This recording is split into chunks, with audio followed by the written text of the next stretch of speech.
Teniendo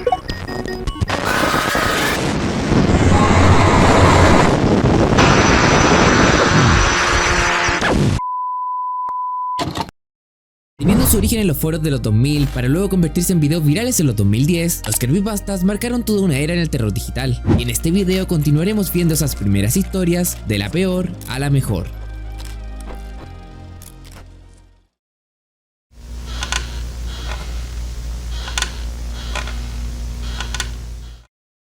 Teddy es una creepypasta publicada en el 2011 por un usuario llamado Raydays en la wiki oficial de creepypastas. Esta está basada en la famosa foto de lo que muchos conocen como el perro oso, siendo un peluche que se convirtió en una de las cosas más inquietantes y misteriosas de internet. La historia es la siguiente.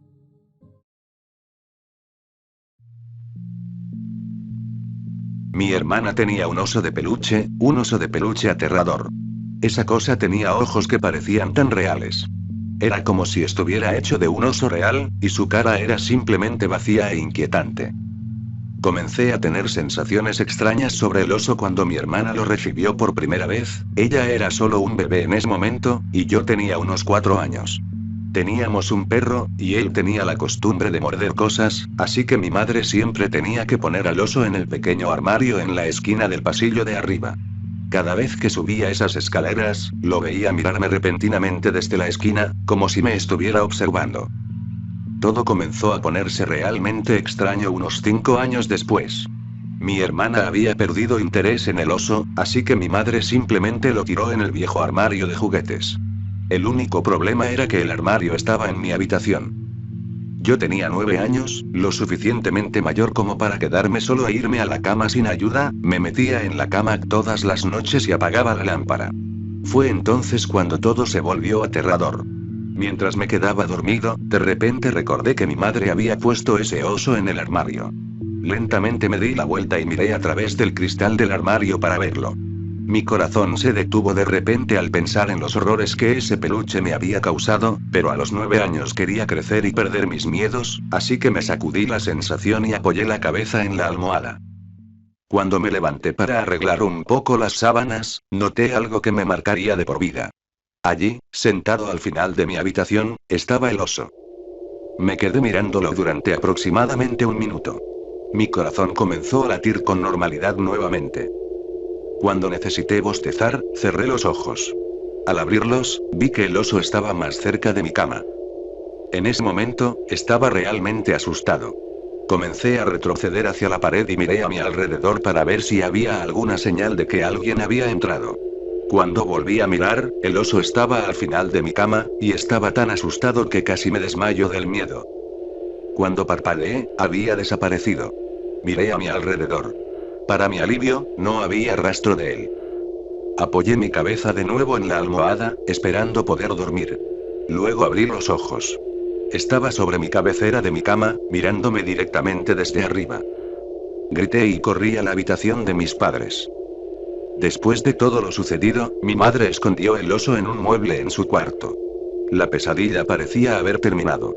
Sin embargo, un par de años después, decidí ponerle un final definitivo al terror que me persiguió durante tanto tiempo.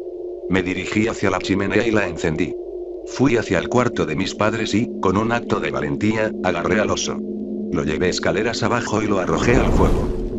Su rostro blanco dejó de serlo y ahora era negro, que con algo de tiempo dejó de ser lo que era antes. Todo desaparecía en el fuego, y con él mis temores. Ya no era su víctima, no más. Mi vida después fue como la de cualquiera. Viví y seguí mi rumbo como todos debemos hacerlo. Creo que lo único que me espantó casi tanto como esa experiencia en mi infancia fue una escena de la película Trainspotting, donde sale un bebé. Cuando cumplí 19 años, me independicé. Estaba a punto de entrar en mi nueva casa, me habían dado las llaves y estaba listo para arreglar mis muebles. Después de horas de cargar cajas con cosas de mi vieja casa, casi había terminado. Solo me faltaba mi televisor y una gran caja que había dejado en la cocina. La abrí para ver un pequeño armario. Lo saqué, entré en mi nueva sala de estar y lo puse en la esquina, miré y pensé. No me acuerdo de haber embalado esto. Aunque realmente no importaba tanto. Regresé a la cocina para agarrar mi televisor y lo traje a la sala, cuando lo vi. El peluche, sentado allí, mirándome.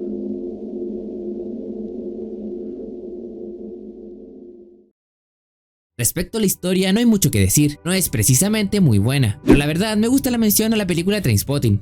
Ahora, pasando al perro oso, quizá muchos ya lo sepan, pero en su tiempo el origen de este peluche era bastante incierto y por muchos años permaneció en un total misterio. Si bien fueron apareciendo videos y nuevas fotos del peluche con el tiempo, la mayoría solo eran imitaciones. Sin embargo, en diciembre del 2024, un canal llamado Seiro-san subiría 2 videos sobre este tema, siendo el último donde finalmente se revelaría el origen del perro oso, pues un usuario llamado Grimes le mandaría fotos de un perro oso gris, el cual habría comprado en una tienda de antigüedades, y como si de Toy Story se tratara, podemos ver escrito en una de sus patas el nombre de la creadora, Sandra Justice, la cual es una escultora veterana bastante conocida en el ámbito de la litúrgica, teniendo varias de sus obras en museos. También se podía ver en la foto la fecha de creación del oso, 1984, convirtiéndose en uno de los objetos más antiguos relacionados con creepypastas. En otra foto también podemos ver el nombre del oso, Angus.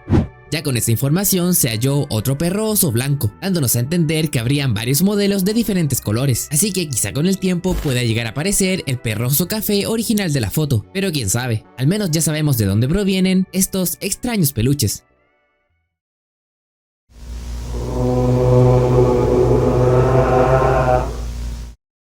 La inexpresiva, o también conocida como la mujer maniquí, es una corta pero aterradora historia sobre una mujer con aspecto artificial aparecida en un hospital. El relato original fue publicado el 2010 en la wiki oficial de Creepypastas por un usuario llamado Tom Lever. Esta cuenta lo siguiente.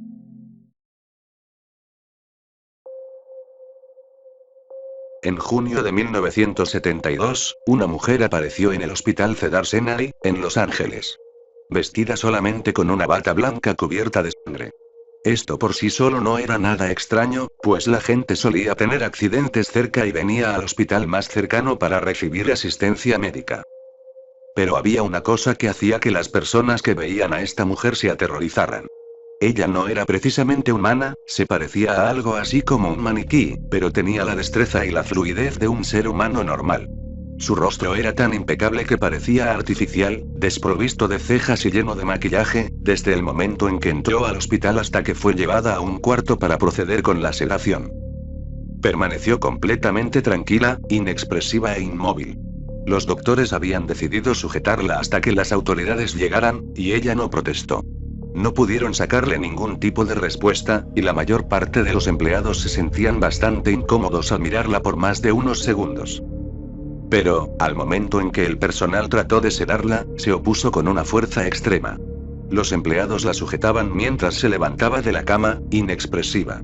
Luego giró sus ojos impasibles hacia el doctor e hizo algo inusual. Sonrió. En cuanto lo hizo, la enfermera gritó y la soltó por la impresión, ya que en la boca de la mujer no había dientes humanos, sino unos más largos y afilados. Muy largos, como para que su boca no se pudiera cerrar sin causarle alguna herida. El doctor la miró fijamente por un momento antes de preguntarle: ¿Qué diablos es usted? Ella recostó su cabeza sobre su hombro para observarlo, aún sonriendo. Hubo un largo silencio. El personal de seguridad ya había sido alertado y se le podía escuchar corriendo por el pasillo. En tanto el doctor se volteó hacia el sonido de las pisadas, la mujer se le abalanzó, hundiendo sus dientes en la parte anterior del cuello del doctor, arrancando su yugular y dejándolo caer al piso. Luego se inclinó hacia él mientras jadeaba y se ahogaba en su propia sangre. Le susurró al oído: Yo soy Dios. El doctor se llenó de terror mientras la veía voltear tranquilamente y caminar hacia la salida pasando por los guardias. Lo último que vio fue cómo estos iban cayendo por la fuerza de la mujer. La enfermera que sobrevivió al incidente la nombró la inexpresiva. Nadie nunca la volvió a ver.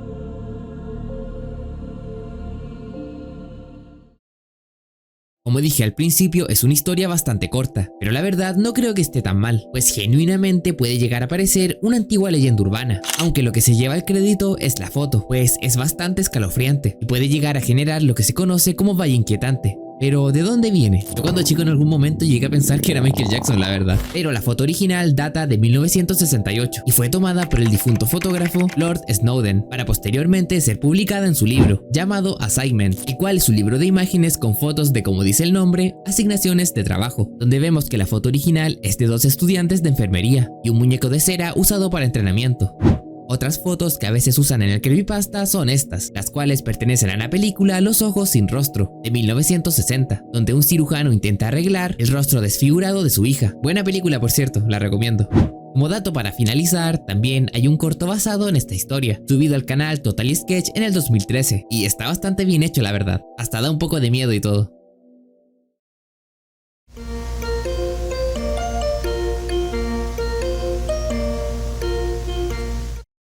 Laughing Jack es un personaje creado por el artista Snuff Bomb en el 2011, siendo primero un cosplay basado en cómo era él en los años del 2004 al 2008, con un estilo emo característico de esa época. Debido a lo popular que se hicieron las fotos de su cosplay, este eventualmente escribiría una historia del personaje, la cual es la siguiente.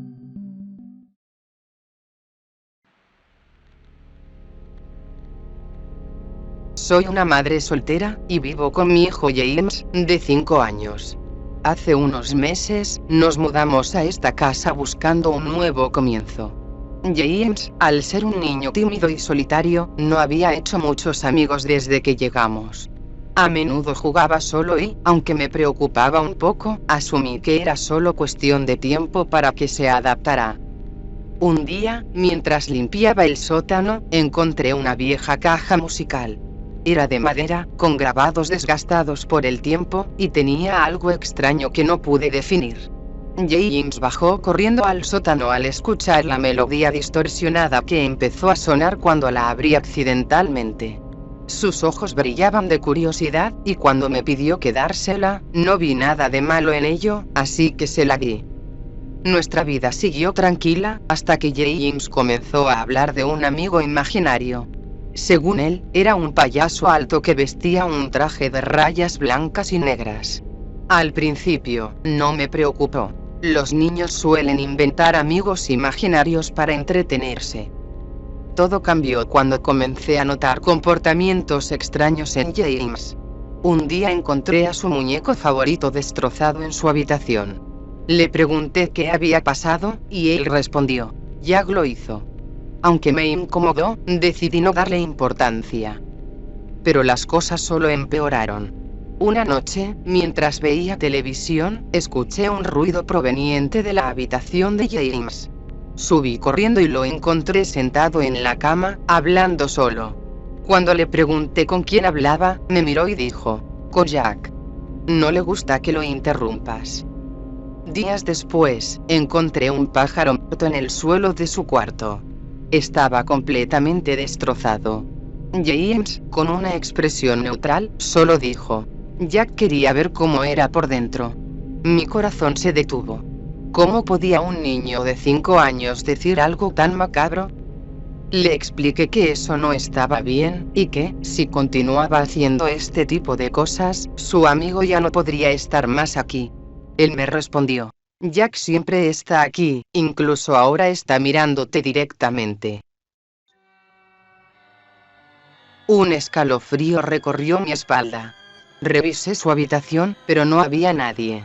Sin embargo, el ambiente era pesado, como si algo estuviera allí, observándonos. Esa noche, apenas pude dormir. Desesperada por entender qué estaba pasando, decidí instalar una cámara en la habitación de James. Quería comprobar si algo, o alguien, estaba entrando a nuestro hogar.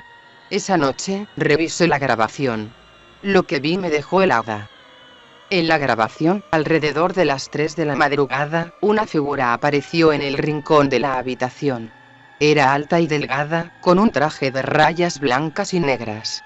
Su rostro estaba deformado por una sonrisa grotesca, y sus ojos, completamente negros, parecían perforar la pantalla. La figura se acercó a la cama de James, quien parecía completamente ajeno a su presencia. Antes de que pudiera hacer algo, la grabación terminó. No pude respirar. Esa cosa era real. Esa noche, decidí dormir en la habitación de James para protegerlo. Me quedé despierta, cuchillo en mano, esperando cualquier señal de peligro. Pero el cansancio me venció, y cometí el error de cerrar los ojos. Me desperté con un grito desgarrador. James no estaba en su cama. Corrí por la casa llamándolo, y lo encontré en la cocina. Mi pequeño estaba en el suelo, inmóvil, con un gran corte en su estómago. La escena era terrible, con manchas de sangre y el ambiente impregnado por un olor metálico. En el centro de la cocina estaba la caja de música, abierta, reproduciendo una melodía infantil distorsionada. El sonido me atravesaba el alma. Mis piernas no soportaron más, caí de rodillas y todo se volvió negro.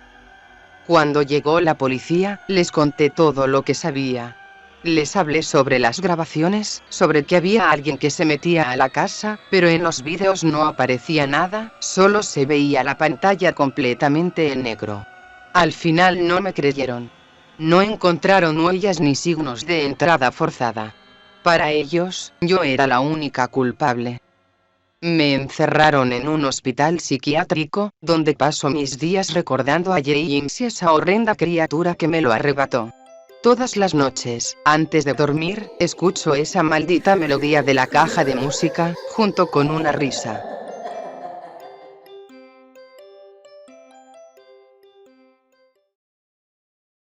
Ahora quizá más de alguno recuerde otra historia de la Union Jack, y esto se debe a que existe otro relato sobre su origen, en donde nos explican que la caja musical pertenecía a un niño británico llamado Isaac, en el siglo XVIII. Se nos explica que Jack al principio era un payaso colorido, pero debido a que Isaac lo abandona para ir a un internado, este pierde sus colores y se convierte en una especie de criatura diabólica. Curiosamente, en la comunidad habla hispana, este creepypasta fue muy querido. Sin embargo, no se puede decir lo mismo de la comunidad anglosajona, pues allí incluso está prohibido en algunos foros o grupos dibujar o hablar de la Union Jack. ¿Pero a qué se debe esto? Pues resulta que su creador, Snuff Bomb, fue funado por todo lo que sale en pantalla. Y esto fue expuesto por varias mujeres. Incluso existe un hilo en Tumblr dedicado a recopilar todas las pruebas, con varias capturas de Skype. Sí, Skype. Esta funa es de hace más de 10 años, por lo que se puede ver el tipo psicológicamente de su exnovia, hablaba con menores con segundas intenciones y acosaba a cualquier mujer que mostrara algún interés por el personaje de Jack. Actualmente Snuff Bomb desapareció de las redes y el nombre de la Union Jack quedó totalmente manchado. O sea, supongo que aún pueden separar el arte del artista, ¿no? Aunque quizá eso solo lo dicen algunas personas para no sentirse mal por tener gusto por creaciones de funados. Pero bueno, como siempre, ustedes tienen la última palabra.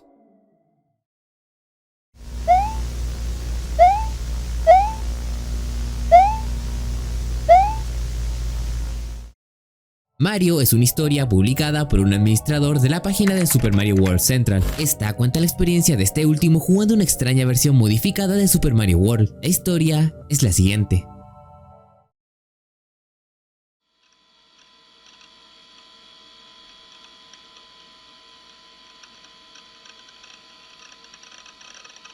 Así todo sucedió, en esta noche de todas las noches.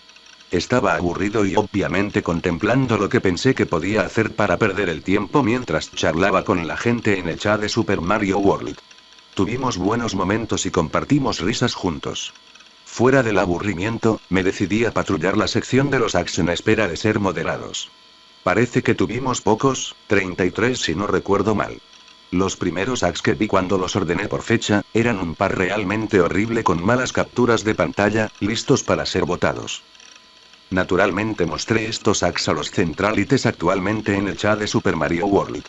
Nos reíamos de lo mal que estaban hechos, pero luego llegamos a un hack llamado Mario. Solo eso, nada más nada menos. La descripción parecía bastante extraña, como si algún hacker japonés estuviera tratando de traducir la trama original de Super Mario World en inglés y fallando terriblemente. Le mostré esto a otro administrador y empezó a reír tan solo de ver la descripción. Decía lo siguiente: a medida que juegues el papel de Super Mario Fontanero, verifica que eres una hermosa Princesuto Zutoura. De nuevo Bowser secuestró al malvado rey. Es tu trabajo salvarla. Este hack incluye 6 niveles muy largos.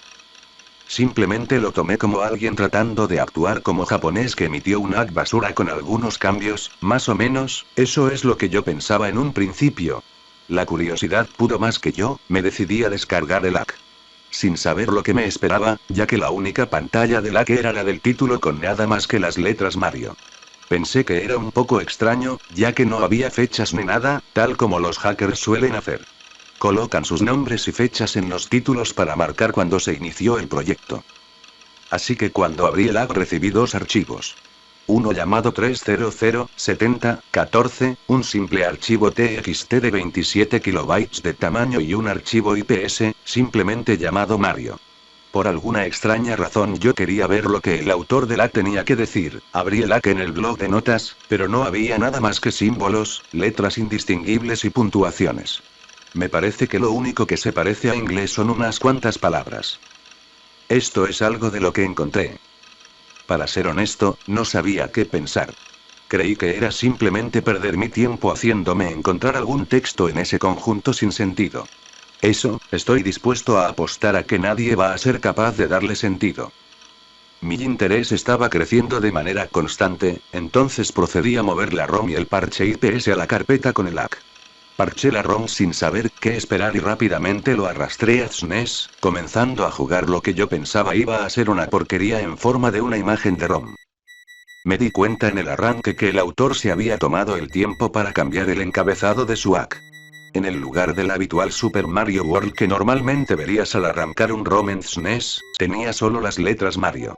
En este punto recobré un poco la esperanza, porque normalmente la gente que hace ediciones horribles a los ROM, generalmente no saben lo suficiente como para cambiar un título de cabecera.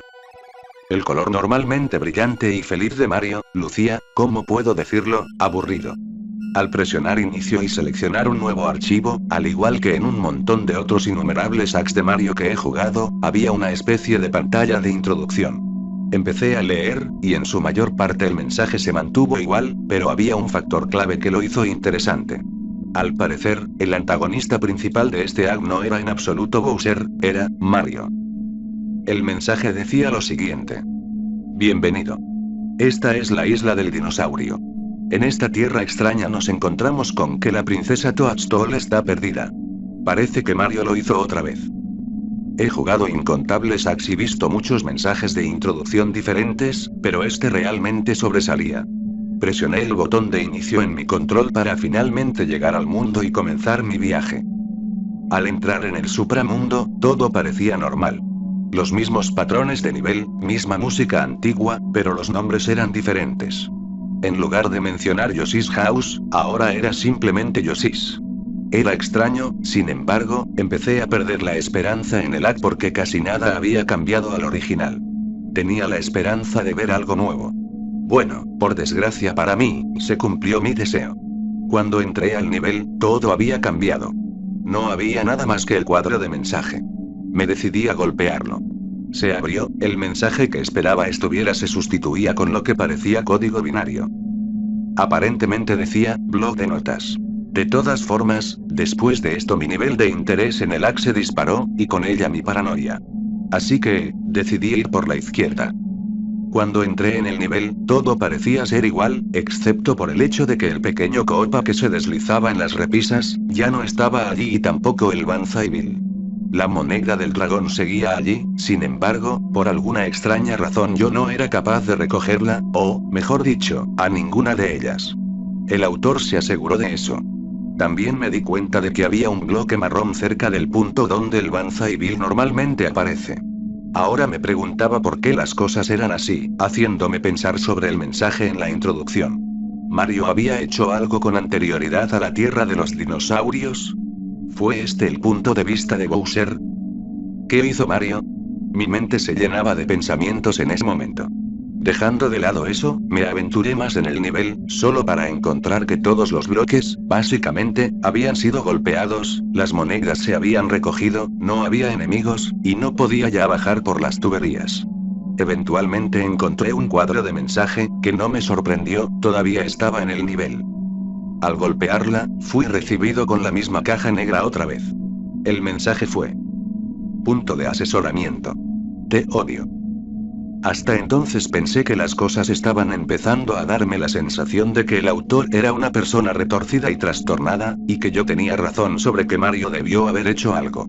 Luego me encontré con otro cuadro de mensaje, sin embargo, este era solo un cuadro en blanco con un punto de asesoramiento en la parte superior con nada más que eso. Al llegar al final vi una flor de fuego en el bloque superior donde el bloque de intersección de 4 vías solía estar, sin embargo, era demasiado alta para mí como para llegar por medios normales, por lo que solo seguí adelante, como el curioso idiota y ciego. Así que finalmente gané el nivel, y como de costumbre la ruta de acceso al Palacio del Interruptor Amarillo estaba desbloqueado. Me decidí a ir por el camino que normalmente lleva al Palacio del Interruptor Amarillo, y me encontré con que, en el principal supramundo, cada masa de tierra y decoración, además de los fantasmas de las Ghost Houses y la isla de Yoshi, en sí se habían ido. Nada cambió realmente en el palacio, excepto por el mensaje del interruptor. Cambió a Mario World. Aburrido. De todas formas, justo cuando pensaba en esta abominación que se hace llamar UNAC, me encontré con que Yoshi's Island 2 también había sido editada. Al llegar a la isla de Yoshi 2, había sido renombrada a Yoshi's House, el nombre original de nivel 104. Decidí entrar y encontrar con que los colores del nivel fueron cambiados junto con el fondo. Parecían haber sido modificados bajo la misma gama de colores como en la isla de Yoshi 3. Ya sabes, verde oscuro. Excepto el fondo, había sido empujado hacia abajo un poco y ahora era de un color marrón en descomposición, y la vegetación en el FG ya no existía. Exploré el nivel un poco y fui a través de la pista de copas. Los ignoré y quise ir a ver si más del nivel había cambiado. Finalmente caí al bloque de donde sale Yoshi y decidí liberarlo. Saliendo este mensaje. Orai. Gracias por rescatarme. Mi nombre es Yoshi.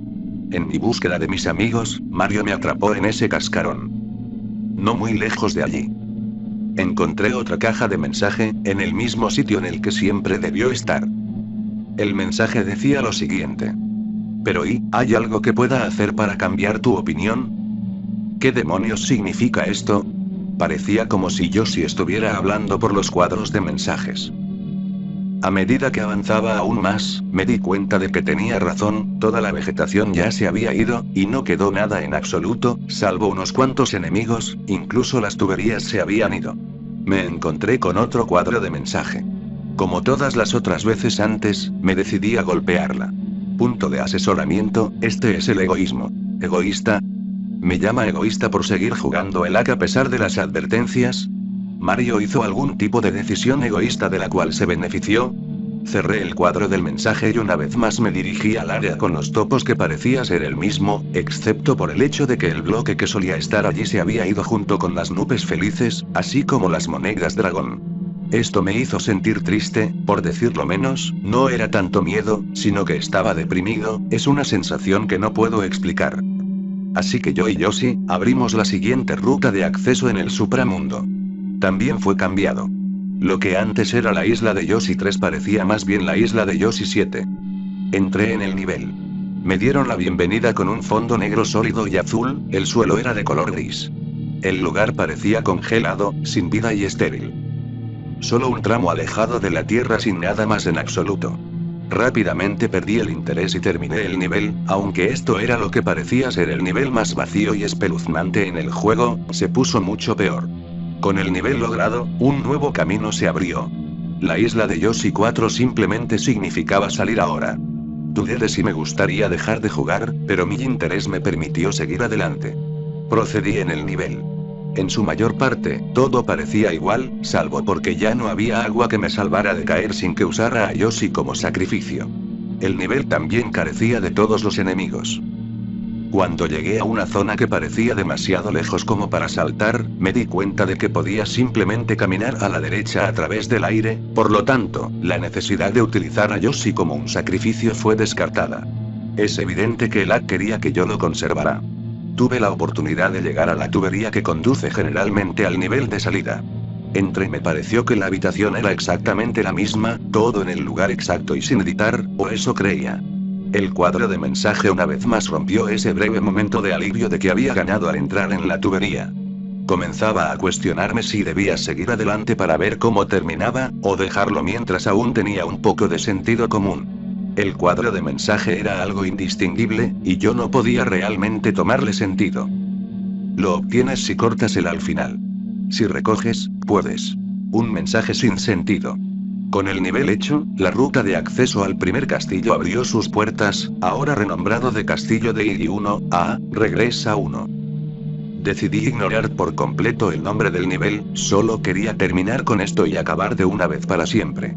Lo que parecía una introducción normal del castillo, fue hecha especialmente espeluznante, dado el hecho de que tuve que desmontar a Yoshi. Sentí por primera vez que en realidad lo estaba abandonando, y que desearía haberlo llevado conmigo. El espacio en el interior del castillo se veía extraño. Había una creciente cantidad de cuadros de mensaje junto a pilares de los varios mensajes que encontré. La habitación era básicamente un gran pasillo sin enemigos ni nada por el estilo. Cada cuadro de mensaje que presioné me dio un cuadro en blanco con la firma de Yoshi o el mensaje siguiente. ¿No crees que ya has causado suficientes problemas? Una vez más los pensamientos en mi cabeza empezaron a dar vueltas. Preguntándome qué es exactamente lo que Mario había hecho, por qué estaba aquí, y por qué todo parecía odiar lo relacionado a él y querían que se fuera para siempre. Finalmente llegué al final del pasillo, había una puerta, entré en ella. Me recibió una pequeña sección de tierra, y el nivel estaba en desplazamiento automático, así que imaginé que este debía ser el fin. El autor quería que saltara en el hoyo y me suicidara o algo, poniendo fin a mi viaje. Me equivoqué, el desplazamiento en automático me empujó sobre la repisa, y todavía estaba caminando, por desgracia. Nivel del hoyo no era más que un largo tramo de tierra invisible a otro pequeño pedazo de tierra lo suficientemente grande para una puerta de jefe. Entré. Nada más que un normal jefe y me sentí engañado de alguna manera, aunque estaba feliz de pensar que por fin había terminado. Derroté a Iggy con 2 saltos sin esfuerzo. Después de caer en la lava, el mensaje apareció como de costumbre. Terminó y me trajo a la escena del huevo de rescate, aunque en lugar del mensaje de costumbre, me mostró algo inquietante y muy diferente, como un perfil de la escena de un crimen. Fue como sigue. Víctima 1. Los ojos fueron imposibles de hallar. La víctima fue encontrada en el suelo, la causa de muerte es desconocida, marcas de manos con huellas dactilares fueron halladas alrededor del cuerpo. ¿Qué diablos le pasa al tipo que creó este hack? Dije en cuando leí el inquietante mensaje. Quiero decir, era un truco, pero, aún así. ¿Quién demonios era esta víctima? ¿Por qué fueron sus ojos arrancados? ¿Era la víctima la princesa Toadstool? Me tomó un tiempo ver si leí el mensaje correctamente, entonces procedí hacia el exterior, me preguntaba lo que sucedería después. El mapa principal había desaparecido por completo y no había rastro de él. Para mi sorpresa, aún mostraba el camino marcado para Donuts Plains. Los azulejos aún estaban allí, marcando el camino hacia el nivel solitario en el mapa gigante que fue una vez el mundo principal. Todavía se llamaba Donuts Plains 1.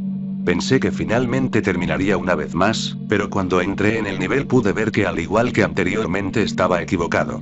Al entrar veo 2 cuadros de mensaje. Mensaje 1. No hay forma de salir de aquí. Mensaje 2. Vuela lejos. Me pareció bastante extraño que ambos cuadros de mensaje se contradijeran entre sí. Uno me decía que no había manera de salir de este infierno maldito, y el otro estaba diciendo que volara lejos y que podía ser libre, aunque no vi ninguna pluma o enemigos de donde obtener una. Procedí a caminar hacia la derecha. Y fui teletransportado. Llegué a un nivel con un fondo negro, bloques de piedra como suelo y una pequeña puerta. Inmediatamente obtuve una seta previniéndome al entrar, así que antes de seguir adelante eché un vistazo más en el nivel. Me pareció que la habitación era más que una larga franja de bloques de hormigón y puertas que eran demasiado pequeñas para mí a causa de la seta. Era obvio que el autor no quería que pasara por cualquiera de ellas. Procedí, encontrándome en un callejón sin salida. Puesto que no había nada que me quedara por ver, traté de ir a la derecha de nuevo. Funcionó, me moví a través de la pared de ladrillos, e hice una animación de tubería que parecía llevarme a la oscuridad. Llegué a una habitación pequeña, con lo que parecía un pozo y una pared. Salté la fosa viendo que no había otra opción, aunque me pareció que el fondo de la fosa era sólido. Intenté presionar hacia abajo en un montón de áreas hasta que me encontré con un tubo. Mario hizo lentamente la transición de tubería hacia abajo fuera de la pantalla. Esperando otro nivel, esperé, pero no había más. Solo una pantalla en negro. Yo era incapaz de continuar. Incapaz de hacer una pausa o salir del nivel o moverme. No había nada, nada en absoluto.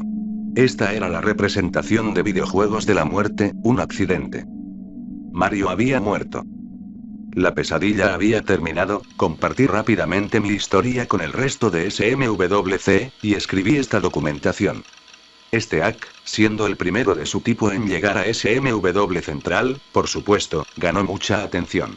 Se descubrió que uno de los archivos .txt era en verdad un archivo que se convirtió de JPG. Uno de los administradores trató de convertir manualmente de nuevo en JPG, pero el resultado era apenas visible. Sin embargo, el mismo día, 2 horas más tarde, otro usuario descifró la imagen dañada por alrededor de 1 hora. Lo que encontró fue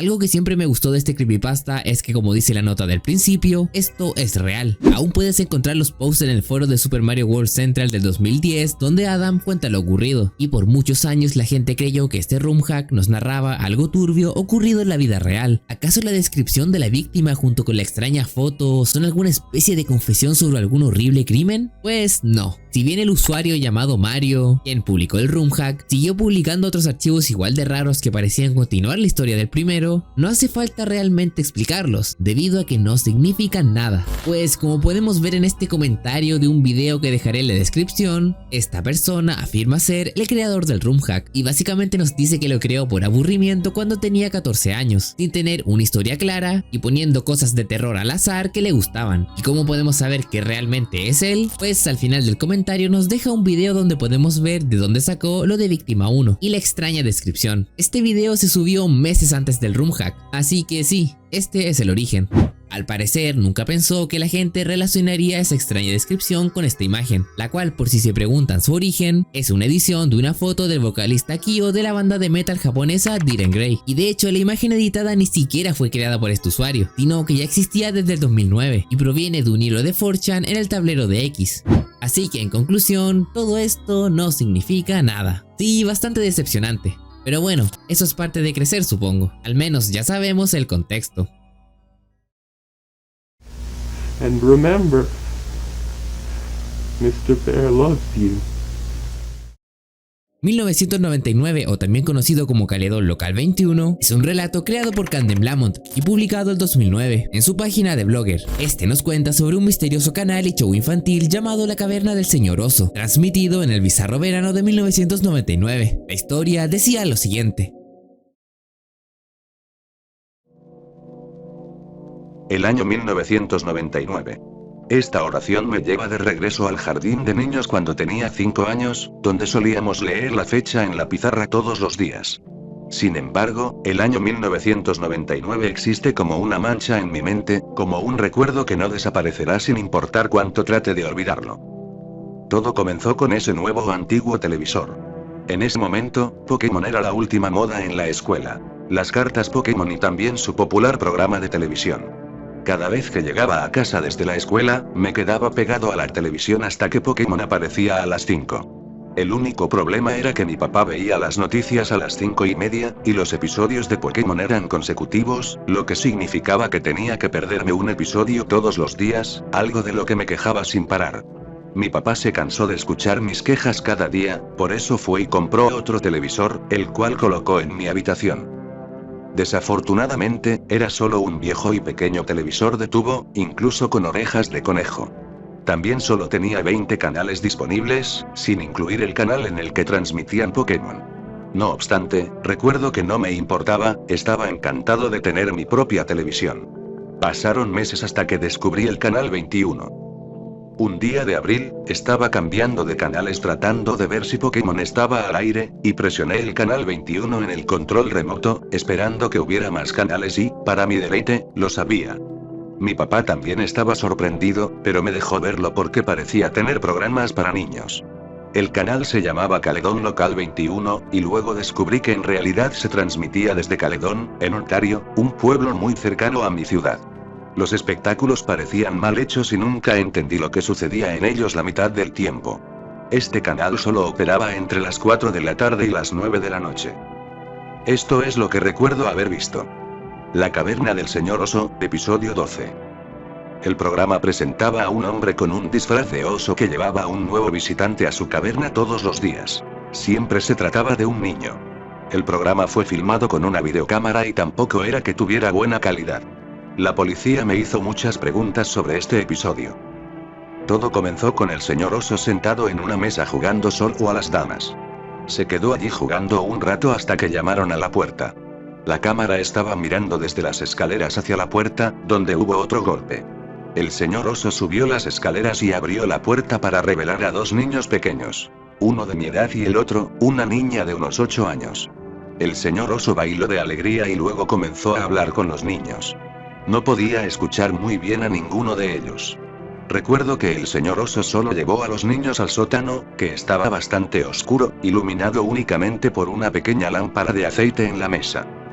Realmente no puedo recordar mucho más, excepto que él cantó una canción que tampoco pude escuchar muy bien, quizás debido a esa gran máscara de oso. El episodio terminó con ellos jugando a las escondidas, con los niños escondidos en un armario y el señor oso contando. En verano dejé de ver el canal 21 por un tiempo, hasta que un día dormí en la casa de mi amigo y decidí volver a verlo. Mi amigo había conseguido un televisor en su habitación para su 6º cumpleaños, así que nos quedamos despiertos hasta muy tarde. Para nosotros, las 9:30 de la noche era bastante tarde. Fue entonces cuando recordé el canal 21 y se lo mencioné a mi amigo. Decidimos ver si estaba siendo transmitido y, para nuestra sorpresa, lo estaba. Debieron de haber cambiado el horario de transmisión. La caverna del señor oso, episodio 23. Este episodio fue entretenido para mi amigo y para mí, principalmente porque contenía palabrotas. Sin embargo, ahora que pienso en este episodio, me doy cuenta de que algo iba definitivamente mal cuando se filmó. El episodio comenzó con la cámara de costado mientras mostraba al señor oso caminando hacia la puerta. Luego, la pantalla se oscureció por aproximadamente un segundo antes de desvanecerse y mostrar la figura del señor oso. También había otro niño conversando con él, pero este parecía tener entre 11 y 12 años. Estuvo hablando con el señor oso por un tiempo, pero no pude escuchar bien debido a la calidad de la videocámara. Entonces, el niño comenzó a levantar la voz. Decía que ya era tarde y que su hermana tenía que irse a casa. También se podían escuchar más voces en el fondo. Recuerdo que el señor oso dijo claramente: Vete a la mierda, no estás invitado. Con una voz profunda y amortiguada por la máscara de oso.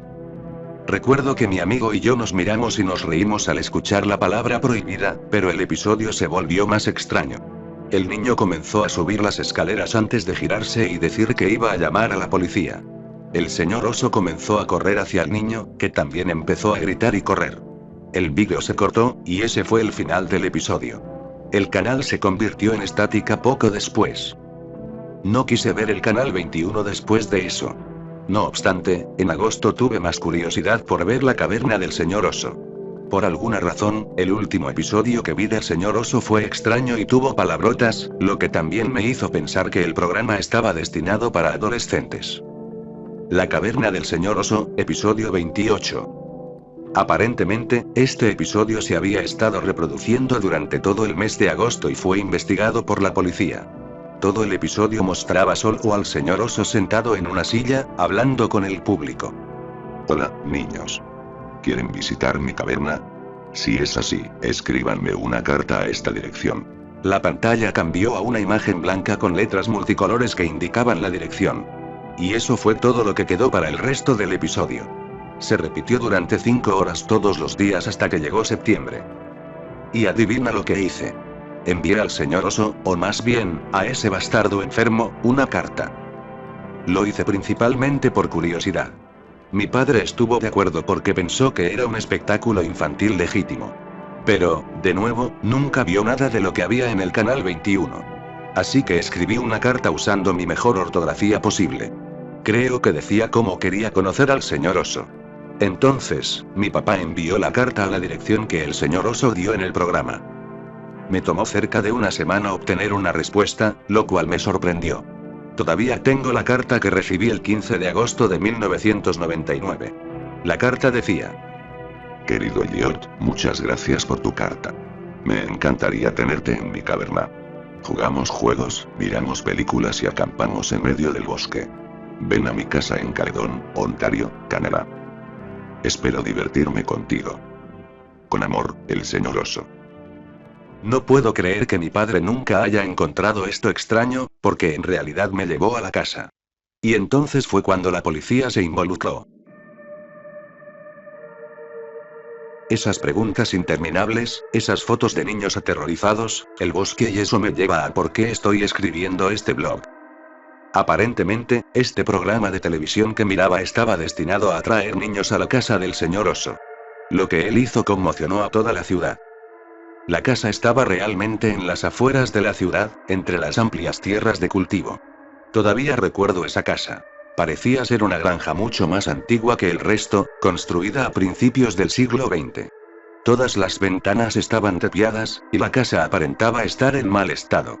Mientras caminábamos hacia la morada, recuerdo que mi padre revisaba la dirección una y otra vez y miraba el lugar con incredulidad. Entonces, la puerta se abrió. Esperaba que el señor oso estuviera en la puerta, pero me sorprendió ver a un policía salir del crujiente pórtico. El oficial comenzó a hablar con mi papá, mientras que, rápidamente, le pregunté si esa era la casa del señor oso. El rostro del policía se encogió un poco y murmuró, «Oh, Dios». o algo así. Luego, comenzó a conversar en voz baja con mi papá para que no pudiera escucharlo, aunque mi padre me dijo que fuera al auto de todos modos. Luego nos fuimos a casa. Mi papá estuvo callado todo el camino de vuelta. Sentí que algo extraño había acontecido. Mi padre nunca me contó lo que sucedió. Por un tiempo, igualmente, me olvidé de eso. El canal 21 ya no era transmitido y, cuando le pregunté al respecto, mi padre no reconoció su existencia. Creo que tenía 13 años cuando supe la verdad. Un día recordé el canal 21 y le pregunté a mi padre al respecto. Supongo que finalmente decidió que debería escucharla. Caledón Local 21 fue un canal de televisión local que funcionó desde octubre de 1997 hasta agosto de 1999 en la región de Peel, en Ontario. Todo el canal era transmitido desde una casa en Caledón, la que visité, y estaba a cargo de un hombre que no era especialmente conocido por nadie en la ciudad. El canal solo estaba disponible para televisores más antiguos, pues la señal solo era captada por orejas de conejo de frecuencia más débil. El hombre creó el programa, y él era el señor oso. La verdadera razón por la que creó el canal fue más inquietante de lo que se pensó originalmente. Como ya habrás adivinado, secuestró niños y los mantuvo en su sótano. Pero, aunque la mayoría de la gente pensaba que era un abusador de niños en serie, realmente quería usar a los niños para otro propósito. Descubrí esto en octubre a través del amigo de mi padre, que es un oficial regional retirado de Caledón. Aparentemente, el hombre que interpretaba al señor oso sacó a los niños de la casa y los llevó al bosque cercano.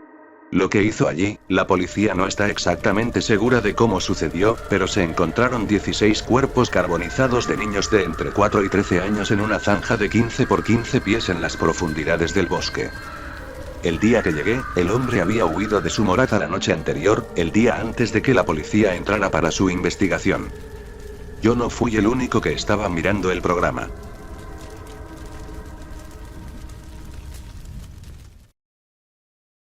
Este creepypasta siempre lo consideré uno de los mejores, pues la verdad la historia es genuinamente buena, de hecho es incluso más larga de lo que mostré, debido a que el autor fue actualizando las entradas hasta el 2011, y pues para que no quedara tan largo el video solo cubrí hasta la segunda actualización, así que si tienen tiempo les recomendaría que leyeran o escucharan la historia completa. Algo curioso que quería mencionar sobre este creepypasta es el hecho de que existen dos versiones de este mismo, y esto se debe a una pequeña controversia por así decirlo, pues verán, el creepypasta originalmente se hizo famoso debido a que lo publicaron en la wiki oficial de creepypastas, como muchos otros. Sin embargo, esta versión no era la misma que la del blog, ya que cambiaban algunas fechas, contenía nuevas entradas, agregaban un nuevo show además de la caverna del señor oso llamado Bobby, y tenía otra especie de final. Esto no le hizo ninguna gracia al autor original, y comenzó a reclamar por copyright todo aquel que subía esa versión de su historia, incluso botando varios videos de YouTube que contuvieran alguna modificación al relato original, así que hubo un tiempo en el que este creepypasta desapareció prácticamente del internet, pero actualmente podemos encontrar varios videos con la versión original de la historia. Así que dicho esto, recuerden verificar si están escuchando o leyendo la versión original. En todo caso les dejaré el link del creepypasta original en la descripción y un video muy bueno de este mismo. Solo espero que el autor no me baje el video a mí también. Dear Mario, please come to the castle. I just baked a cake for you. Yours truly, Princess Toadstool. La princesa, o como su título original dice, si la ves, apaga el juego, es un creepypasta creado por Alex Lemley en el 2011 y publicado al igual que el anterior en su página de Blogger, llamando bastante la atención de la comunidad anglosajona. Sin embargo, este no sería popular en la comunidad habla hispana hasta que el usuario Nicolás Loquendero lo traduciría y subiría el 2018, bajo el título de La mejor creepypasta de videojuegos. ¿Será esto cierto? Juzguen ustedes mismos. Supongo que todos estarán familiarizados con el videojuego The Legend of Zelda Ocarina of Time, pues con este juego empieza mi historia. Tenía 13 años cuando la vi. Recuerdo que me encontraba solo, jugando en el living de mi casa, y entonces lo vi. Ahí, en medio de las llanuras de Hyrule, encontré un NPC que nunca había visto en todo el juego, que permanecía quieto. En ese entonces, Ocarina of Time seguía siendo un juego bastante reciente, y si bien no había escuchado nada sobre este personaje, estaba emocionado al pensar que tal vez me encontraba ante un personaje secreto del juego. El NPC era una chica con un largo pelo rojo y un vestido blanco. La misma se encontraba levitando levemente del suelo. Ella se encontraba totalmente quieta, con los pies juntos y con sus brazos extendidos a sus costados. Intentar hablar con ella era inútil. Link y los otros objetos simplemente la traspasaban. En este punto, llegué a la conclusión de que el juego había cargado por error un personaje sin terminar en vez de algún otro NPC. No era un gran problema, por lo que seguí jugando. Tras salir y volver a entrar en las llanuras de Hyrule, la chica había desaparecido, pero empecé a notar algo fuera de lugar dentro del juego. Una de las características que diferenciaba a la Nintendo 64 de las otras consolas de la época era que no existían prácticamente tiempos de carga, pero por alguna razón, ahora el juego se quedaba trabado unos segundos al cambiar de área. Al llegar al bosque Kokiri, tanto la música como los efectos de sonido se silenciaron. Todos los personajes se encontraban inmóviles, en la misma pose que el misterioso NPC. Tardé un poco en darme cuenta de que todos se encontraban mirando hacia el mismo lugar. La estaban mirando a ella. El misterioso NPC había vuelto y se encontraba flotando enfrente de la casa de Link. Al acercarme, Navi comenzó a volar alrededor de ella, indicando que esta vez se trataba de un NPC real. De repente, una caja de texto apareció, y la chica dijo: «Él ha dejado de moverse. ¿Y tú estás triste? ¿Feliz? Realmente no puedo decirlo. ¿Vendrás? Esa es una máscara desagradable. Adiós». La caja de texto se cortó. A partir de este punto, el juego se hizo cada vez menos estable. Las puertas y transiciones de escenario me teletransportaban a locaciones totalmente al azar. Creo recordar que fui teletransportado del bosque Kokiri al cementerio y me encontré con más NPC con los brazos extendidos. Además, los fondos renderizados presentaban errores de texturas y los sonidos del juego parecían estar glitchados. Finalmente aparecí en una tienda, con las texturas del fondo totalmente negras, y solo podían verse los modelos de los NPC, que para mi sorpresa se encontraban igual que los anteriores. Intenté hablar con el vendedor y un globo de texto apareció que decía: «Cuidado con la princesa». Tras esto, pude escuchar el grito de un RDA, y el modelo de la chica con pelo rojo apareció. Apagué el juego y no volví a jugarlo hasta después de un mes. Al volver a hacerlo, no parecía haber rastros de lo sucedido. Si esto se tratara de una simple historia de fantasmas, aquí es donde terminaría. Lamentablemente, este solo es el principio. Claro está que después de mi experiencia, me aseguré de contarle a todos los que conocía lo que había pasado, e incluso hice una publicación en uno de los foros de Zelda que frecuentaba. Por obvias razones, nadie me creyó, y la verdad es que no puedo culparlos. Mientras más tiempo pasaba, comencé a cuestionarme la veracidad de lo que había visto. Tal vez todo esto se trataba simplemente de un sueño lúcido. Intenté olvidarme de lo que había pasado. Después de todo, no había vuelto a experimentar nada parecido. 7 años pasaron de aquel acontecimiento, cuando recibí un mensaje en Instant Messenger, una antigua plataforma de mensajería.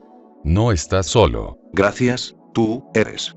¿Recuerdas el incidente que ocurrió hace 7 años? Creo que le enviaste un mensaje a la persona equivocada. No. Ocarina of Time. La chica de cabello rojo. ¿Dónde viste sobre eso? Encontramos tu antiguo post. Somos buenos para encontrar cosas. ¿Por qué? ¿Y quién es nosotros? Ella es real. Supongo. Realmente la viste. Ella se llama la princesa. Todos nosotros la hemos visto. Te pregunto de nuevo, ¿quién es nosotros? Te necesitamos. Entra en este link. Tenía mis dudas, pero entré. Inmediatamente me vi frente a una imagen del mismo NPC que había visto hace 7 años. El pelo rojo, el vestido blanco, la pose de brazos espeluznante, la cara, todo era igual. Me tomó un segundo, pero finalmente noté el fondo de la imagen. Había algún tipo de edificio detrás de ella. Esto no era The Legend of Zelda Ocarina of Time, era Mega Man Legends. Ella estaba en Mega Man Legends. Negué con la cabeza. No era posible. Pasé 6 años y medio convencido de que todo había sido un mal sueño. Esta imagen era el banner de un foro. Era un foro con un diseño muy simple. Entré al primer subforo, llamado la sala de reuniones. En su interior había una publicación dedicada para los nuevos usuarios. Lo siguiente es una copia directa de esa publicación. Si estás aquí, es porque la has visto. A ella. La chica con el pelo rojo y un vestido blanco.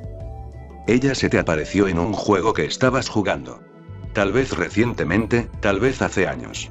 De cualquier manera, ahora eres uno de nosotros. Somos The Princess Society. Primero, permíteme aclarar una cosa. Ella es real. No estás loco. Segundo, ella es peligrosa. Deberías considerar una bendición el haberla visto y seguir con vida, lo que significa que tuviste la sensatez de cerrar el juego. No todos pueden decir lo mismo. Sabemos de al menos 2 casos en los que los jugadores que la encontraron no cerraron el juego a tiempo, y ya no están con nosotros. Esto es lo que hemos averiguado de ella. Sabemos que puede aparecer en cualquier videojuego, pero hay algunos que parece preferir, y otros de los cuales parece mantenerse alejada. Pero puede ser cualquier juego, en cualquier sistema, de cualquier época. Nunca se ve exactamente igual 2 veces, pero su pelo rojo y su vestido blanco son constantes. Suele tener una apariencia inacabada, y suele llamarse a sí misma la princesa. Estamos al tanto de que puede alterar y cometer errores en los juegos de forma impredecible. Sabemos que si permites que esto continúe, algo sucede. No estamos seguros de qué exactamente, pero aquellos que no han apagado su consola a tiempo terminan muertos de manera tal que sugiere que tuvieron una muerte dolorosa. Esto no es una historia de fantasmas o un juego. Este es un peligro muy real. En cualquier momento, cualquier persona que esté jugando un videojuego podría encontrarse con ella. Por eso existimos. De algún modo, tenemos que detenerla. Por eso nos hemos reunido. Debemos poner fin a esto y tratar de evitar que ella reclame otra vida. Ahora, hay algunas malas noticias que debemos darte. Tenemos motivos para creer que el pensar en ella o ser consciente de ella hace que sea más probable su aparición. Por eso nunca debes hablar sobre ella con nadie. El solo hecho de saber de ella te pone en peligro. Puede que ya sea demasiado tarde para ti, pero no para tus seres queridos. Por favor, no le digas nada a nadie. Borra cualquier publicación que hayas hecho sobre ella. Estamos tratando de encontrar una manera de luchar contra ella, o comunicarnos con ella, o hacer algo para poner fin a todo esto. Cuantos más seamos, más posibilidades tendremos de detenerla. The Princess Society era, poniéndolo simple, un grupo de idiotas. Aunque la verdad, no puedo culparlos. Esta gente no había sido reunida por su capacidad en la resolución de problemas, sino que se trataban de jugadores aleatorios que, al igual que yo, se habían topado con ella. Tenía 20 años cuando me uní al foro, y era uno de los miembros más grandes. La mayor parte de los usuarios todavía estaba en la escuela. Lo que hacíamos la mayor parte del tiempo era simplemente intercambiar historias. Cada uno tenía su propia historia sobre la princesa. Estas son algunas de las que recuerdo. Me he olvidado de qué juego era este, pero se trataba de un juego de lucha libre para la Xbox original. Al parecer, mientras un jugador estaba entrando al ring con su personaje, este se percató de que los espectadores no lo estaban animando como de costumbre. Es más, ni siquiera se movían. Pero no solo eso, sino que tampoco se escuchaba ningún sonido de aliento. Cuando la pelea comenzó, el jugador notó que había alguien en la multitud. Era un modelo en 3D de una chica con el pelo rojo y un vestido blanco, que se destacaba de la multitud. Cuando comenzó la pelea, ambos luchadores eran mucho más resistentes de lo habitual, y el combate siguió y siguió. Para cuando logró vencer al rival, un zumbido mezclado con lo que parecía ser los gritos de la multitud comenzó a escucharse. Después de eso, apareció el menú. El jugador se dio cuenta de que no podía mover el selector del menú fuera de rematch, sin importar qué botón presionara, por lo que terminó reiniciando la consola. Otro jugador se encontró con la princesa mientras jugaba Portal 2 en su PC. En este caso, el jugador en cuestión era un miembro de The Princess Society, y tras verla, inmediatamente cerró el juego y se dirigió enseguida al foro para contar su experiencia. Mientras la escribía, dice haber escuchado la voz de una de las torretas del juego. Al darse cuenta de que cerrar el juego no era suficiente, el jugador inmediatamente apagó su computadora. Según lo que me contaron, The Princess Society era muy diferente en sus inicios. La sociedad se formó alrededor del 2003 por un pequeño grupo de jugadores que habían visto a la princesa. Todo comenzó en una discusión sobre clips de videojuegos en GameFAQs, donde varios usuarios compartieron experiencias extrañas al encontrarse con un modelo sin terminar de una chica de pelo rojo. Pero, a medida que más historias surgían, empezaron a sospechar que había algo más detrás de ese inquietante personaje. Así nació The Princess Society, un foro dedicado a documentar encuentros con la princesa. Al menos, así fue hasta que la princesa mató a alguien. Con el tiempo, los miembros del foro se volvieron más cercanos, compartiendo nombres reales, edades e incluso sus ciudades. Dos de ellos, Adam y Brian, decidieron reunirse para intentar comunicarse con la princesa. El plan era simple. Brian iría a la casa de Adam con varios juegos de Nintendo 64. Su objetivo era encontrarla y, esta vez, no apagar la consola. La sociedad estaba convencida de que esto resolvería sus dudas, aunque nadie sabía cómo reaccionaría la princesa. Adam incluso llevó un cuchillo por si las cosas salían mal. El día llegó. A las 6 p.m., Adam y Brian comenzaron su búsqueda mientras el foro los animaba. Pasaron las horas sin noticias. A las 8 p.m., algunos empezaron a bromear con publicaciones de "Descansen en paz, Adam y Brian". Una semana y media después, Brian reapareció en el foro con un solo mensaje. Adam está muerto. La princesa es malvada. Si la ven, apaguen la consola. Luego, se desconectó. Brian regresó 6 meses después, tras ser absuelto del asesinato de Adam. Esta fue su historia. Al llegar a la casa de Adam, se dirigieron al sótano, donde tenían preparados varios juegos. Brian tomaba notas mientras Adam jugaba. Uno tras otro, los juegos funcionaban con normalidad. Super Mario 64, Harvest Moon 64, Star Fox 64, ningún rastro de la princesa. Hasta que probaron The Legend of Zelda Ocarina of Time. El juego tardó en iniciar. Poco a poco, aparecieron errores. Tiempos de carga extraños, NPCs desapareciendo, música distorsionada. Adam insistió en seguir, convencido de que la princesa los estaba probando. Finalmente, ella apareció en la fuente de la Gran Dama. Al principio, todo parecía tranquilo, pero cuando Adam intentó comunicarse, la música se convirtió en un ruido ensordecedor. La princesa atacó a Link, drenando su vida una y otra vez.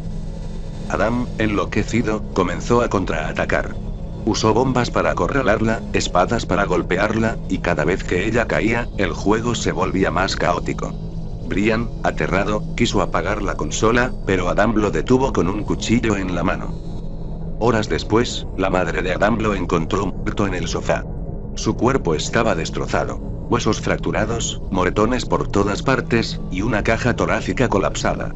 Lo más extraño, su cuchillo no tenía sangre, pero la punta estaba doblada, como si hubiera golpeado algo demasiado duro. Brian huyó esa noche. Y cuando regresó al foro, solo tuvo una advertencia. No la provoquen. Si la ven, apaguen la consola. Tras la muerte de Adam, The Princess Society ya no veía a la princesa como un objeto de fascinación, sino como una amenaza real. El grupo se transformó en una comunidad secreta que buscaba desesperadamente información sobre ella. Pero, ¿por qué seguir investigando después de lo ocurrido con Adam y Brian? Porque alguien ya había logrado comunicarse con ella. Años antes del experimento fallido de Adam y Brian, una niña de 10 años llamada Ellie tuvo un encuentro distinto con la princesa. A diferencia de los demás, Ellie no era una gran fanática de los videojuegos, pero su hermana pequeña, Ali, sí lo era. En su 10º cumpleaños, Ali recibió una Nintendo 64 con Banjo-Kazooie.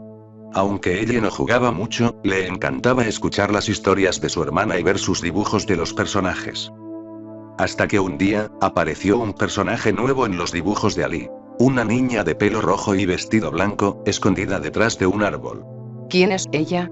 Ella aparece a veces en el juego. Creo que es un ángel. Con el tiempo, los dibujos de Ali cambiaron.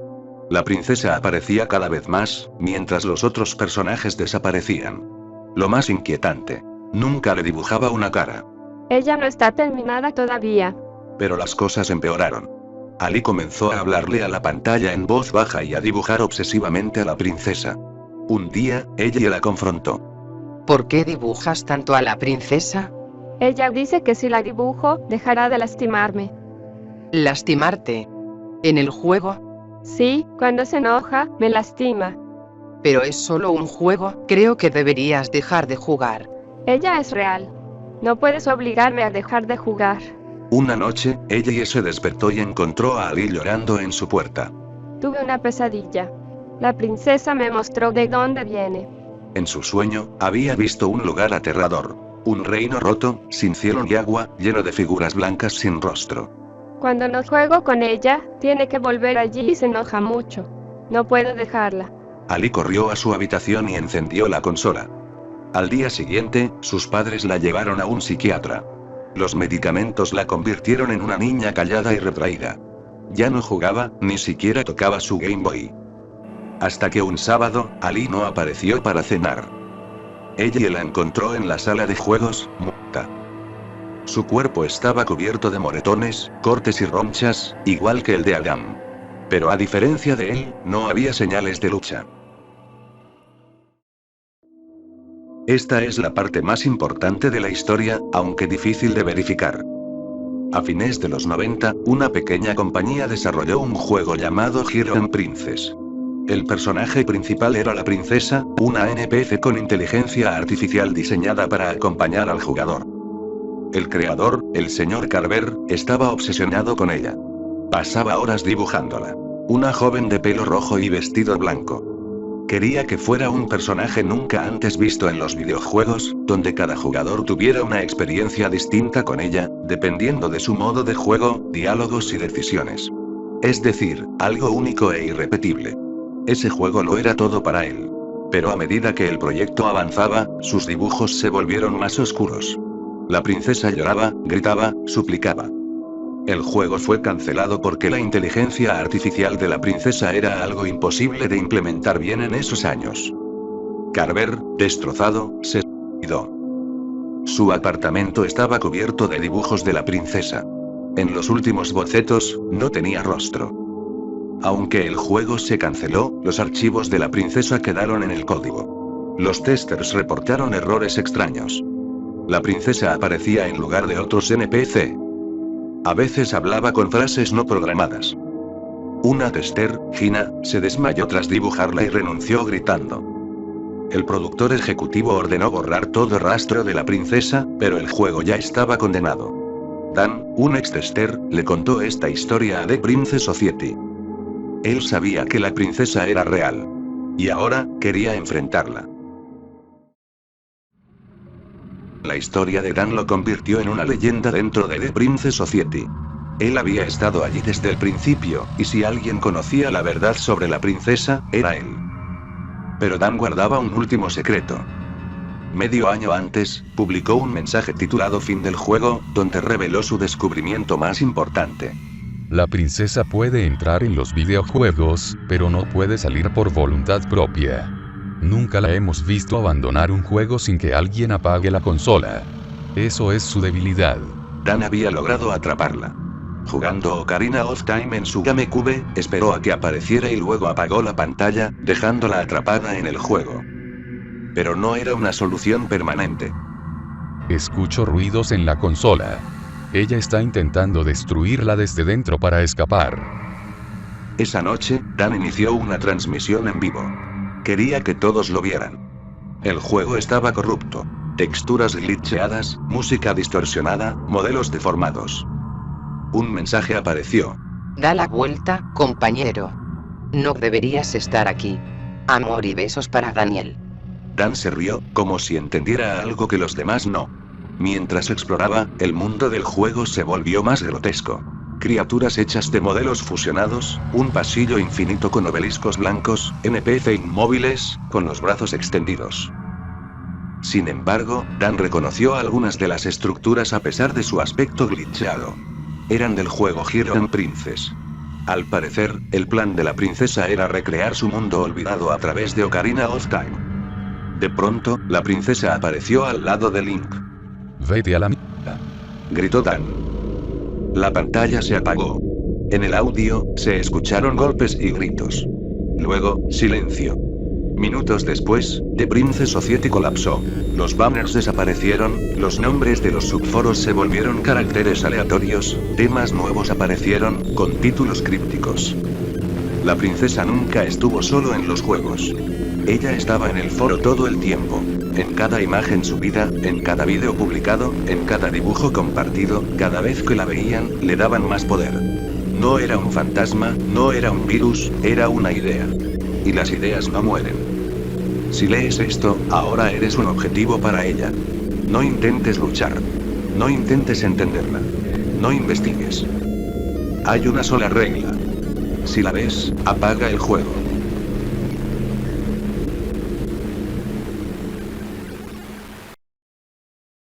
Y ese es el creepypasta. Sinceramente yo lo encuentro bastante entretenido, pues fue el primero que oí donde agregaban un concepto que siempre pensé desde niño, el hecho de que hay una entidad que pueda manifestarse en cualquier juego. Además me gusta cómo el creepypasta al final pareciera ser el principio de una leyenda urbana o algo así, dando a entender que si en un juego te sale algún error o bug como largas pantallas de carga o personajes en pose T, posiblemente esté la princesa en tu juego. Fue una buena idea usar estos conceptos, porque si te pasa algo así, inmediatamente lo relacionarías con el creepypasta. Ahora, ¿es realmente el mejor creepypasta de videojuegos? Pues yo creo que no. Digo, claramente estos dos son mucho mejores. Además, realmente tiene varios problemas de guión, por así decirlo. O sea, ¿qué es eso de que para derrotar a la princesa no tienes que pensar en ella y olvidarte? Ni que fuera de game. Igual tomé de base los videos de Nicolás Loquendero, porque la creepypasta original está en inglés, y yo no sé inglés. Nada, mentira, pero me gustó cómo adaptó la historia a él. En la descripción les dejaré una lista de reproducción a sus videos y el link a la historia original. En conclusión, no es la mejor historia, pero es entretenida, además de que tiene un concepto bastante interesante, y para el año en que fue escrita, no está para nada mal. Bueno, hasta aquí el video, espero que les haya gustado, y de ser así, ya saben, dejen su like. Comenta cuál para ti fue la mejor creepypasta del video. Agrega a tu comentario un emoji de una televisión antigua o de un castillo para que te dé un me corazona y sepa quién se quedó hasta el final. Un saludo y agradecimiento especial a todos los miembros del canal. Si tú también quieres aparecer al final de los videos y apoyar el canal, puedes unirte al lado del botón de suscripción. Recuerden seguirme en mis redes sociales y nos vemos en el siguiente video. Adiós.